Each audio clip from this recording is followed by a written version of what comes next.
دیوبندی مکاتب فکر کے بہت بڑے عالم دین علامہ سلمان ندوی صاحب نے حسن العیاری کی اچھی خاصی چھترول کی ہے۔ ریسنٹلی انہوں نے ایک بیان ریکارڈ کرا جس بیان کے اندر انہوں نے یہ کہا کہ حسن العیاری جس طرح کی باتیں کر رہا ہے، صحابہ کرام کے اوپر تبارہ کر رہا ہے، ان کے اوپر لعن طعن کر رہا ہے، استغفر اللہ نعوذ باللہ، تو یہ کام جو ہے اس کو جہنم کی طرف لے کے جائے گا۔ دوستو اس بات میں کوئی شک نہیں، نبی کریم صلی اللہ علیہ وسلم کے جو خلفائے راشدین ہیں، حضرت ابوبکر صدیق، حضرت عمر فاروق، حضرت عثمان غنی، اس کے علاوہ مولا علی علیہ السلام، اور اس کے ساتھ مولا علی علیہ السلام جو تھے انہوں نے ان تینوں خلفاء کے پیچھے نمازیں بھی پڑھی ہیں، اور ان تین خلفاء نے مولا علی علیہ السلام کے پیچھے نمازیں پڑھی ہیں۔ اختلاف ہو سکتا ہے لیکن اس کا ہرگز یہ مطلب نہیں کہ آپ صحابہ کرام کے اوپر جو ہے وہ لعن طعن شروع کرتے ہیں، استغفر اللہ۔ اور یہ خبیث حسن العیاری جو ہے یہ آئے دن صحابہ کرام کے اوپر تبارہ کرتا ہے، اور جو بھی کسی مکاتب فکر کا علماء اس کے ساتھ مناظرہ کرنے آتا ہے تو اس کے سامنے یہ نبی کریم صلی اللہ علیہ وسلم کی جو صحابہ ہیں ان کا مذاق اڑاتا ہے، اور یہ کہتا ہے کہ آپ کے بڑے جو ہیں وہ بھی میدان جنگ سے بھاگ گئے تھے، لہٰذا آپ بھی میرے سامنے نہیں ٹک سکتے، آپ بھی بھاگ جائیں گے۔ اپنے آپ کو یہ کہہ رہا ہے کہ میں عاشق اہل بیت ہوں۔ دوستو یہ بات ضرور جان لیں کہ اس ٹائم تک کبھی بھی کوئی بھی بندہ عاشق اہل بیت مولا علی علیہ السلام کا سچا عاشق نہیں ہو سکتا جب تک دوسرے نبی کریم صلی اللہ علیہ وسلم کے جو صحابہ ہیں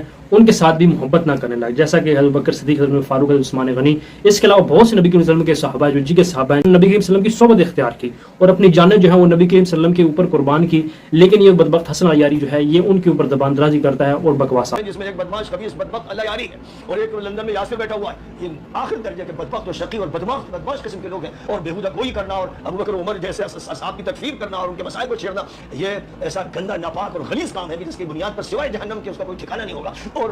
جو ملے سلے اس سے مناظرہ کرتے ہیں، مجھے ان پر شرم آتی ہے کہ وہ بغیرت کیوں آ کر سوال کرتے ہیں، کیوں اس بات کرتے ہیں۔ میں آپ کو یہ بتا دوں، میں واقف ہوں ایران سے، ایران میں اس کا داخلہ ممنوع ہے، ایران کی حکومت اس کو مجرم قرار دیتی ہے، العیاری کو بھی مجرم قرار دیتی ہے اور یاسر کو بھی مجرم قرار دیتی ہے۔ یہ سارے بدماش جو خلفائے راشدین پر طعن و تشنیع کرتے ہیں، ان کے خلاف خامنائی کا فتویٰ ہے اور عراق کے علامہ سیستانی کا فتویٰ ہے کہ یہ مجرم ہے، اور ان کا یہ کہنا ہے کہ سنی اور شیعہ بھائی بھائی ہیں اور خلفائے راشدین پر طعن و تشنیع ناجائز ہے، ہمارے یہاں ممنوع ہے، قانونی طور پر ممنوع، اور اسی طرح عائشہ صدیقہ پر طعن و تشنیع ممنوع ہے۔ میں براہ راست جانتا ہوں، ایران کئی مرتبہ جا چکا ہوں، مجھے معلوم ہے کہ یہ وہاں حکومت کا اعلانیہ ہے اور اس کے مطابق عمل ہے، اور میں نے ڈنکے کی چوٹ پر وہاں ہمیشہ ابوبکر، عمر اور عثمان کا تذکرہ اور عائشہ صدیقہ کا تذکرہ کھلے جلسوں میں کیا، قم میں کیا، تہران میں کیا اور بڑے بڑے شہروں میں کیا، اور اس کو سر جھکا کر شیعہ سنی سب نے سنا، بلکہ جو خامنائی کے نمائندہ تھے میری تقریر کے بعد وہ لپکے مجھے سینے سے لگا لیا اور بڑی تعریف کی، یعنی ان کو یہ بات پسند آئی، اس لیے کہ ظاہر ہے کہ یہی ہے جس راستے کو اختیار کیا گیا ہے۔ اور میں بار بار یہ کہتا رہتا ہوں، خامنائی صاحب سے کہتا ہوں اور وہاں کے لیڈروں سے کہ اسلام کی بنیاد پر کام ہونا چاہتا ہوں کہ شیعہ سنی یہ الفاظ ہی ختم ہو جائیں، سب اپنا تعارف اس طرح کرائیں، میں مسلم اللہ کا بندہ ہوں، نبی کا امتی ہوں، قرآن کو مرجع مانتا ہوں، نبی کی سیرت و سنت کو مرجع مانتا ہوں، بس انہی کی طرف رجوع کرتا ہوں، اور میں کسی کو وہ درجہ نہیں دے سکتا جو نبی کا درجہ ہے۔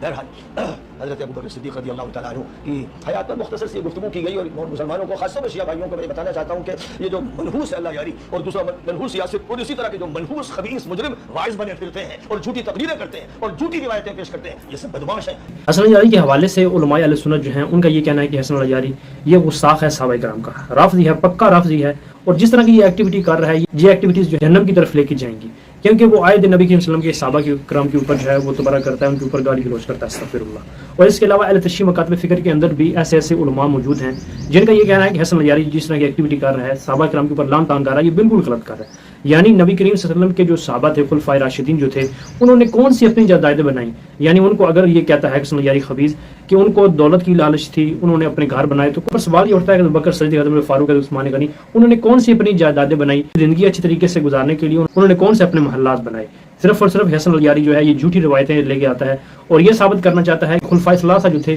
وہ صرف اور صرف دولت کی لالچ میں پڑے ہوئے تھے، انہوں نے نبی کریم صلی اللہ علیہ وسلم کا ساتھ نہیں دیا۔ دوستو یہ بالکل غلط بات ہے، یہ حسن العیاری اور رافضی ہے کہ صرف اور صرف الزامات لگاتا ہے خلفائے ثلاثہ کے اوپر۔ صرف اور صرف اس کا یہ کام ہے کہ پوری امت جو ہے وہ میرے پیچھے چلے، مجھے ہی فالو کرے، تمام مکاتب فکر کے علماء کو نہ سنے، صرف میں یہاں کی بات کرتا ہوں۔